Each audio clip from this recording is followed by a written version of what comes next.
Selamat datang peserta pelatihan daring Balai Besar Pengembangan Penjaminan Mutu Pendidikan Vokasi Bidang Otomotif dan Elektronika. Kali ini kita akan membahas materi tentang pengelolaan sumber daya manusia. Semoga sukses dan selamat mengikuti. Pengertian pengelolaan sumber daya manusia atau SDM. Pengelolaan SDM di Indonesia diatur dalam Undang-Undang Nomor 11 Tahun 2020 tentang Cipta Kerja, yang meliputi hak dan kewajiban serta hal lain tentang hubungan antara pengusaha dengan tenaga kerja.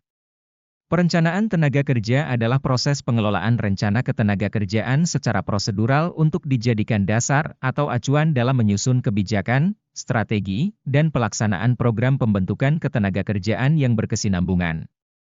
Pengelolaan atau manajemen sumber daya manusia adalah salah satu aspek terpenting dalam sebuah perusahaan. Manajemen SDM berfokus pada beberapa fungsi yang meliputi manajemen karyawan seperti perekrutan, pelatihan, hingga pengelolaan kompensasi untuk karyawan. Tujuan pengelolaan sumber daya manusia. Pengelolaan atau manajemen SDM dilakukan untuk meningkatkan efektivitas karyawan dalam melaksanakan kegiatan proses produksi, sehingga tujuan organisasi atau perusahaan dapat tercapai. Macam-macam pengelolaan sumber daya manusia. Berbagai macam pengelolaan sumber daya manusia setiap organisasi atau perusahaan akan berbeda-beda sesuai dengan kebutuhan.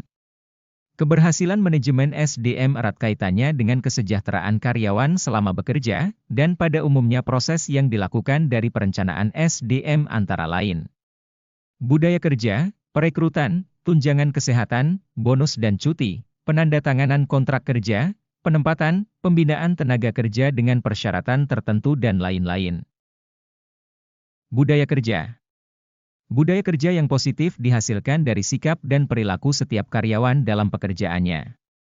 Sikap dan perilaku positif yang ditanamkan dalam perusahaan akan menumbuhkan kebiasaan baik dan berujung menjadi budaya.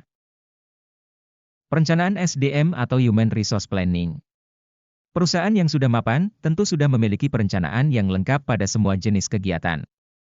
Semua proses tersebut biasanya disebut sistem, misalnya sistem perekrutan, sistem pembinaan tenaga kerja dan lain-lain.